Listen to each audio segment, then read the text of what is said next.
In the 70s, several cars hit the roads in the USA, but not all were successful. Some cars faced poor performance, reliability problems, and safety concerns, making them unpopular among consumers. These cars struggled to compete with their rivals and failed to impress buyers. Despite marketing efforts, they couldn't shake off their bad reputation. From design flaws to handling issues, these cars needed help proving themselves in the automotive world.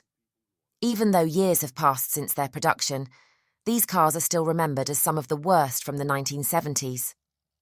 So join us as we look at 13 worst cars from the 1970s, nobody wants back. It's that same kind of car we had in mind when we built today's Ford Pinto. To stand up to rough roads, to take the worry out of the mud, the Ford Pinto, remembered as one of the most notorious cars from the 1970s, gained infamy due to its safety concerns, notably its fuel tank design. The fuel tank's placement behind the rear axle made it prone to rupture in rear-end collisions leading to fires. This flaw significantly contributed to the vehicle's poor performance and reliability, posing a severe safety hazard to drivers and passengers. It was introduced as a response to the increasing demand for small, fuel-efficient cars in the wake of the 1970s oil crisis. Ford aimed to compete with the rising popularity of Japanese imports like the Toyota Corolla and Datsun 510.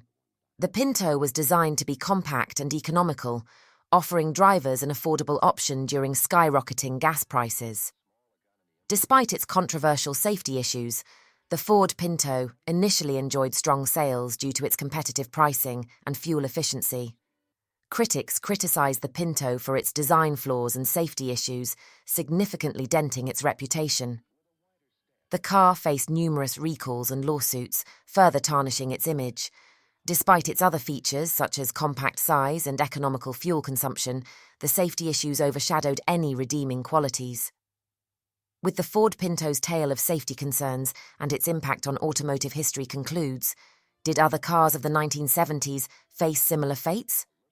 Chevrolet Vega, which once hailed with anticipation, was soon marred by design flaws and quality issues.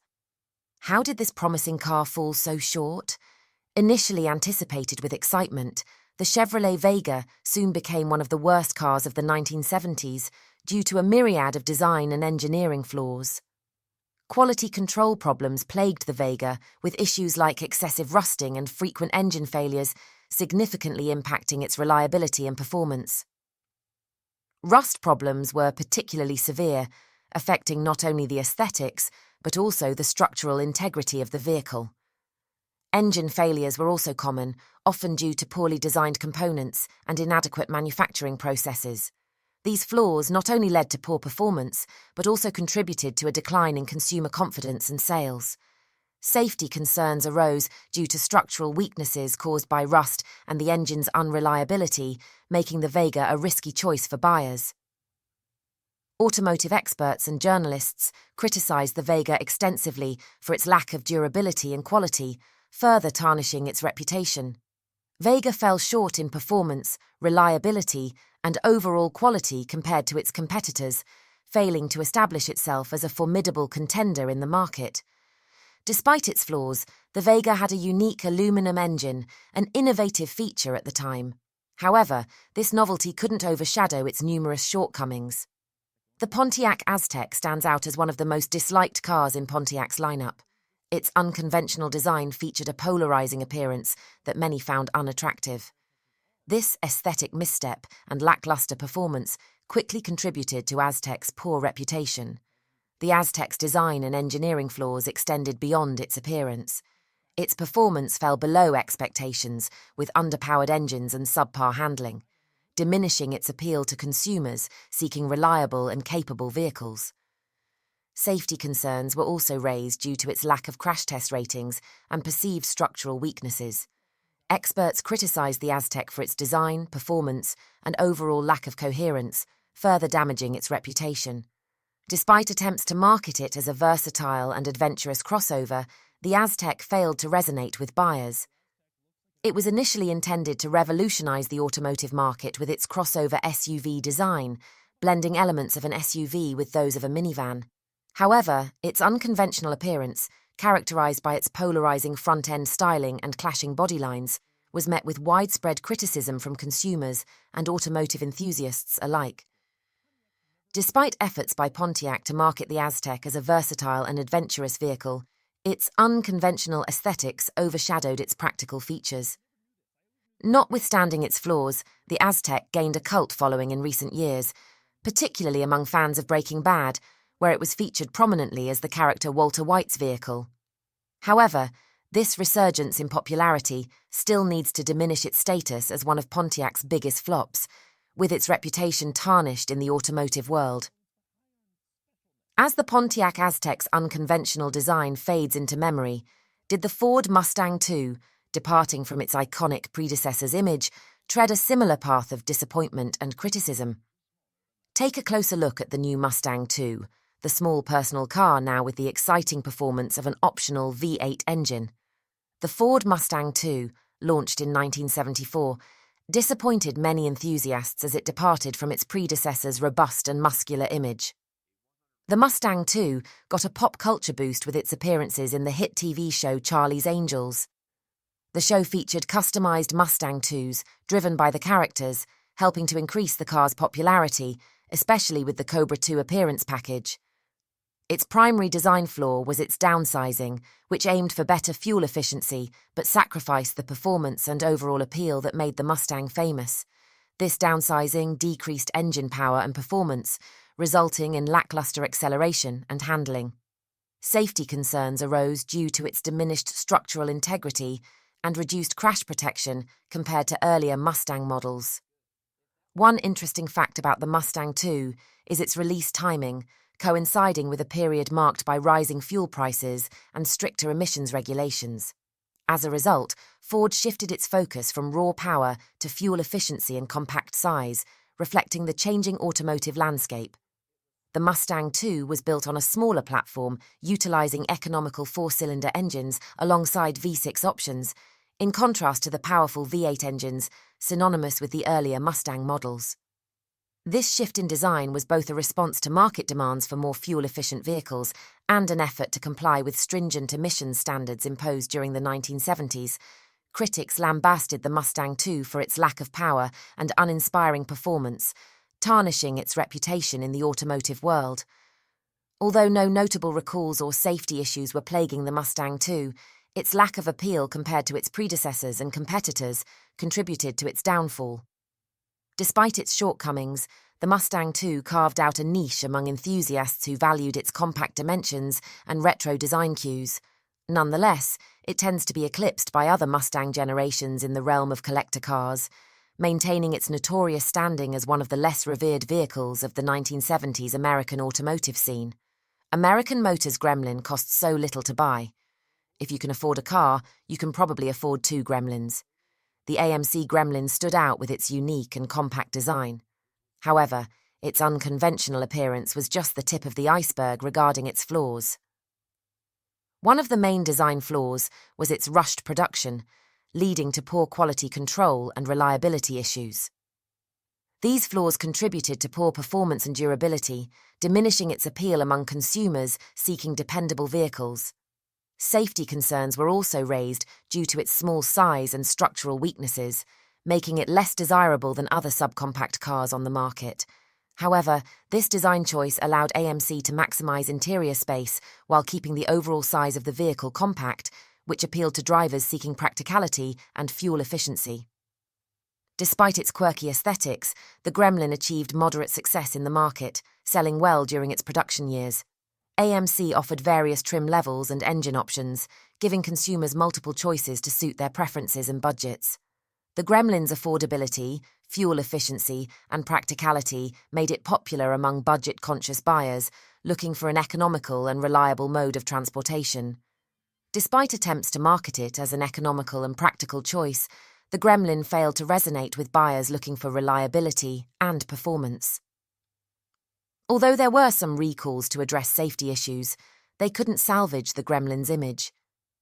Interestingly, Gremlin gained a small cult following over the years, with enthusiasts appreciating its quirky design and unique place in automotive history. After the quirky AMC Gremlin rolls into view, did the Chevrolet Chevette, with its design flaws and lackluster performance, face a fate akin to the Gremlins' mixed reception? Will their shared struggles with reliability and performance be overshadowed by a small but devoted following, appreciating their unique places in automotive history? Despite its initial popularity as an affordable and fuel-efficient option, the Chevrolet Chevette was often derided for several design and engineering flaws. One of the main issues was its lackluster performance, stemming from underpowered engines and outdated technology. This contributed to its reputation for sluggish acceleration and poor handling, detracting from its appeal to consumers seeking reliable and enjoyable driving experiences. While the Chevette was lauded for its affordability and fuel efficiency, its cheap interior materials and subpar build quality drew criticism from automotive experts and journalists. Despite being marketed as a practical and economical choice, the Chevette could have impressed buyers looking for better performance and overall quality. While not known for its speed or luxury, the Chevette's simplicity was a selling point. It had a bare rear-wheel drive chassis and a no-frills interior, making it affordable and easy to maintain. Though US production ended in 1987, the Chevette continued to be produced in South America until almost 1999. It paved the way for future Chevrolet subcompacts like the Chevrolet Aveo. The Chevette has gained a small following among enthusiasts who appreciate its simplicity and nostalgic value.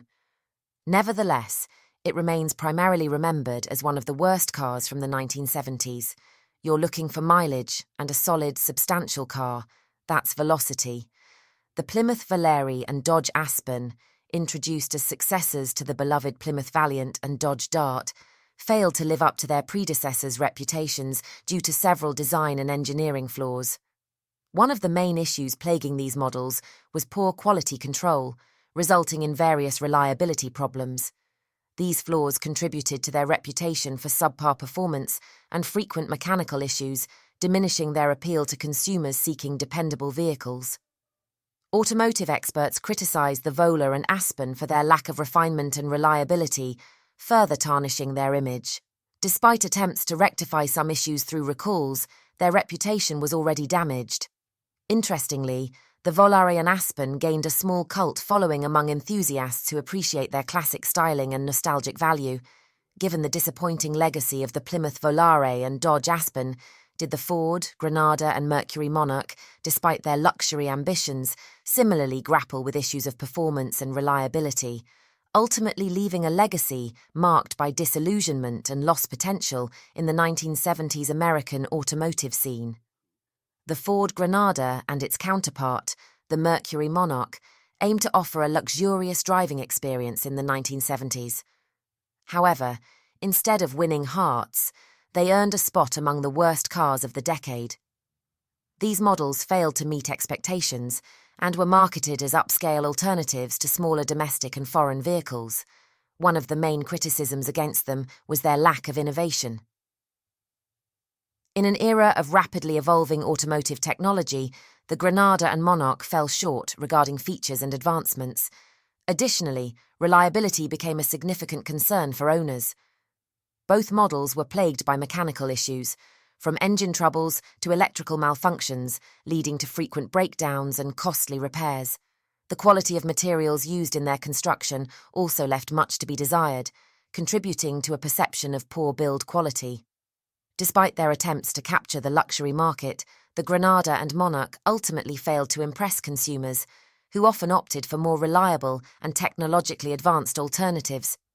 As a result, these cars have become synonymous with disappointment and are remembered as prime examples of the shortcomings of the automotive industry in the 70s USA, the AMC Pacer. No other small car can make this sandwich. The AMC Pacer, unleashed onto American roads in 1975 by the American Motors Corporation, stands out among the 1970s least desirable cars. Its distinctive bubble-shaped design turned heads for all the wrong reasons. Despite its unique look, the Pacer was only produced from 1975 to 1980. However, it achieved pop culture fame by appearing in the iconic Wayne's World scene, where Wayne and his friends sing Bohemian Rhapsody. While some admired its quirky appearance, many found it downright odd. Despite its unique look, the Pacer struggled to win over consumers due to its underwhelming performance, Powered by relatively weak engines, the Pacer lacked the muscle and speed drivers craved during the era of muscle cars and high-performance vehicles. Its odd proportions and vast body made it challenging to maneuver and park, earning it a reputation for being cumbersome on the road.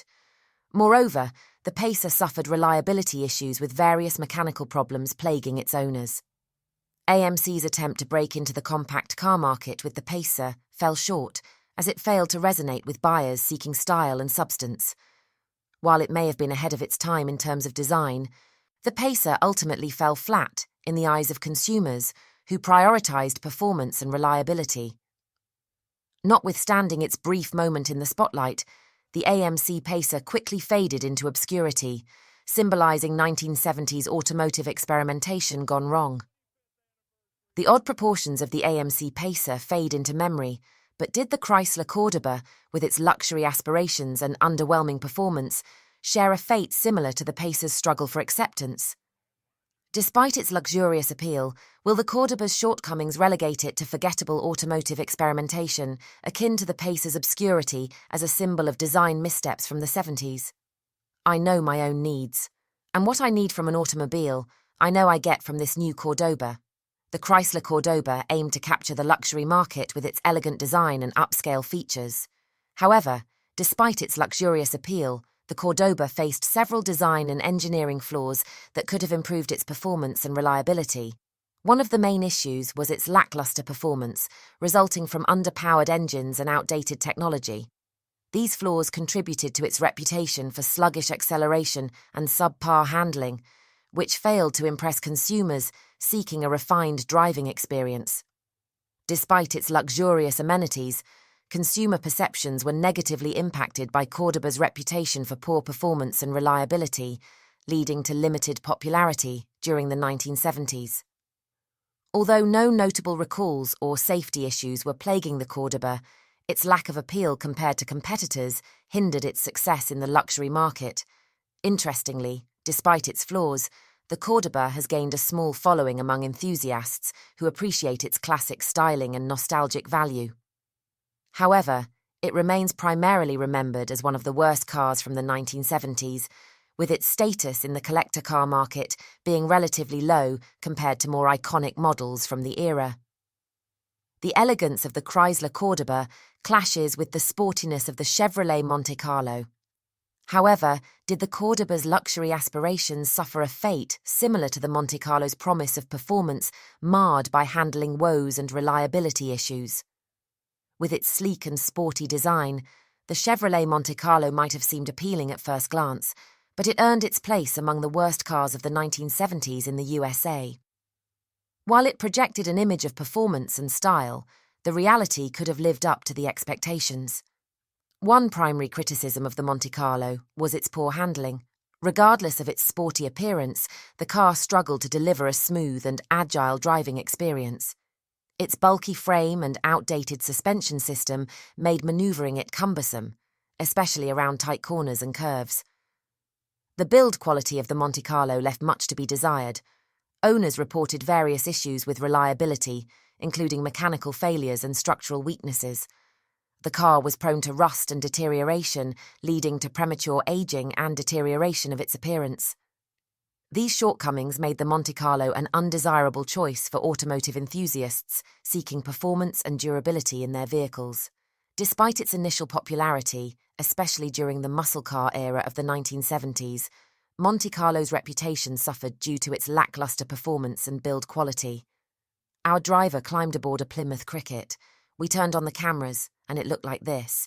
The Plymouth Cricket, a rebadged version of the Hillman Avenger from England, faced a multitude of design and engineering flaws that could have improved its performance and reliability in the US market. One of the main issues was its poor build quality, as the Cricket suffered from numerous reliability issues that tarnished its reputation. Consumer perceptions were negatively impacted by Cricket's reputation for poor reliability, leading to slow sales and limited popularity during the 1970s. Automotive experts criticised the Cricket for its lack of refinement and unreliable performance, diminishing its appeal. Its lack of appeal compared to competitors hindered its success in the compact car market. Interestingly, despite its flaws, Cricket has gained some attention among automotive enthusiasts due to its unique import status and rarity. Nevertheless, it remains primarily remembered as one of the worst cars from the 1970s, with its status in the collector car market being relatively low compared to more iconic models from the era. After the Plymouth Cricket's flaws are dissected, did the AMC Matador, with its distinctive design but lackluster performance, encounter a fate akin to the Cricket struggles in the competitive automotive market? You have just won the grand prize for 1973 Matador. Mr. Köpke, do you have anything to say? Yes, what's a Matador? With its unique and distinctive styling, the AMC Matador entered the automotive scene in the USA during the 1970s. It achieved some pop culture fame by appearing in the James Bond film The Man with the Golden Gun, 1974. The villain, Francisco Scaramanga, drove a modified Matador that transformed into a flying car. With the help of movie magic, of course. However, despite its eye-catching appearance, it failed to win over consumers due to significant shortcomings in handling and performance. Critics and drivers alike lamented the Matador's lackluster handling capabilities, which made it feel cumbersome and unresponsive on the road. Its bulky design and outdated suspension system contributed to a less-than-ideal driving experience, especially compared to its competitors. The Matador struggled to deliver the performance expected by drivers during the era of muscle cars and high-performance vehicles.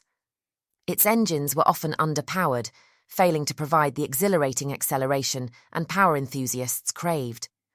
These shortcomings led to poor sales and ultimately contributed to the discontinuation of the Matador. Despite its distinctive styling, the Matador's inability to deliver on handling and performance sealed its fate in the competitive automotive market of the 70s.